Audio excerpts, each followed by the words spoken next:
राम जी के पिता दशरथ जी को सूचना मिली कि विश्वामित्र जी आए हैं। अरे सुनते ही श्री दशरथ जी महाराज दौड़े अपने ज्येष्ठ सभासदों, विश्वसनीय सभासदों के साथ आरती की थाल लेकर, पात्र में जल लेकर विश्वामित्र जी के चरणों को पखारा।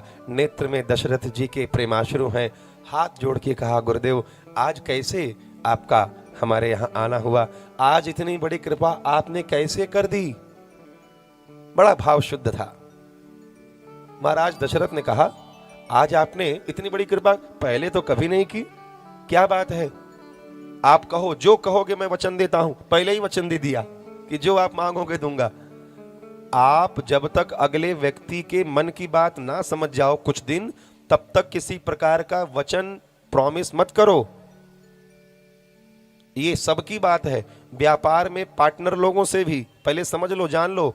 पति पत्नी आपस में भी, फ्रेंडशिप में भी, हर जगह पहले अगले के मन को, व्यवहार को 2-4 महीने 6 महीने जान लो कैसा है क्या है, पता कर लो, तब वचन दो। वचनबद्ध होके फंस मत जाना।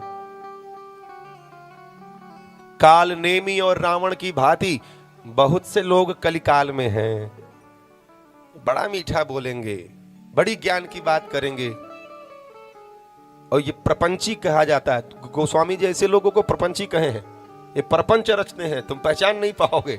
और सब, अरे हनुमान जी को जब काल नेमी ठग लिया, इतने बड़े ज्ञानी हनुमान जी, ऐसे लोग होते हैं। ये थोड़ी देर के, उसके बाद तो हनुमान जी उसको दंड दे दिए। तो बात समझे, ऐसे लोगों से सावधान। प्रेम से बोलो जय सिया राम। महाराज दशरथ ने कहा, गुरुजी कहो क्या? विश्वामित्र जी ने हाल समाचार कुशल क्षेम पूछा, फिर अपनी बात रखी। कहा, महाराज यज्ञ अनुष्ठान हम जब करते हैं तो वो मारीच और सुबाहु के राक्षसों का जो समूह है हमारे यज्ञ अनुष्ठान में बाधा पहुंचा के यज्ञ विध्वंस कर देता है। अब आप बताओ, राक्षस किसे कहते हैं? जो धर्म के काम में बाधा पहुंचाए। धर्म क्या है? माता पिता का सम्मान करना, सत्य बोलना, सत्य का आचरण करना, यही धर्म है। और इसमें जो बाधा पहुंचाए वो कौन है? जोर से बोलो, वो राक्षस है। यज्ञ सिर्फ स्वाहा वाला यज्ञ नहीं होता, वो भी यज्ञ है। आपका ये जो गृहस्थ धर्म है ये भी यज्ञ है, ये किसी धर्म से कम नहीं है। तो आपके गृहस्थ धर्म में, पति पत्नी में, परिवार परिवार में, देवरानी जेठानी में, सास बहू में, पड़ोसी पड़ोसी में, गांव गांव में, प्रांत प्रांत में, देश देश में, धर्म नीति राजनीति में, कहीं भी अगर तुम कुटिलता का प्रयोग कर रहे हो किसी के साथ, आत्मरक्षा में कर रहे हो तो वहां पर चलेगा। लेकिन सामने से किसी के मन को बिगाड़ रहे हो तो यह अधर्म है। महाराज दशरथ ने कहा, गुरुजी राक्षसों का समूह आपके यज्ञ को विध्वंस कर देता है? विश्वामित्र जी ने कहा, हां। विश्वामित्र जी ने कहा, उन राक्षसों से अपने यज्ञ की रक्षा करने के लिए मैं आपसे कुछ सहायता मांगने आया हूं। अच्छा बताइए, मैं आपकी क्या मदद सहायता कर सकता हूं? विश्वामित्र जी ने कहा, अपने दोनों पुत्र राम और लक्ष्मण को हमें कुछ दिन के लिए दे दो।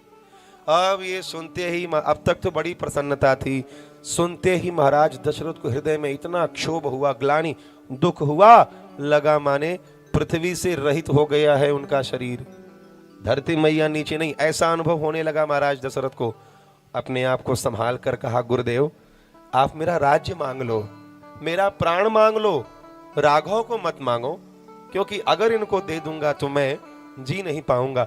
आप मेरा राज्य मान लो, ले लो, सारा खजाना धन ले लो, मेरे प्राण तक मांग लो, दे दूंगा, लेकिन राघव को मैं न दूंगा, राघव को मैं न दूंगा।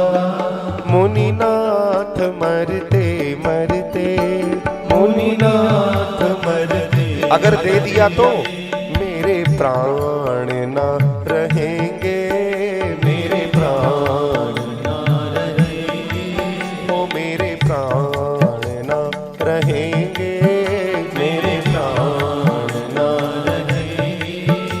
ये दान करते करते, ये दान करते करते, राघव को मैं न दूंगा, राघव को मैं न दूंगा। मुनिनाथ मरते मरते, मुनिनाथ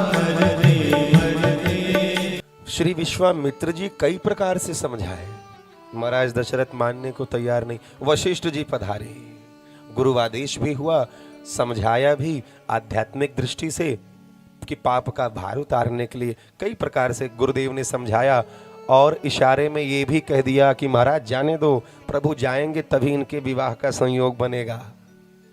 अब किसी माता पिता को जब ये बात सुनने में आ गई तो गुरु आदेश मानकर तुरंत भगवान राम, भैया लक्ष्मण को महाराज दशरथ ने बुलवाया और गुरु की सेवा कैसे की जाती है सब विस्तार से समझाया, और महाराज दशरथ ने राम लक्ष्मण को विश्वामित्र जी के साथ विदा किया।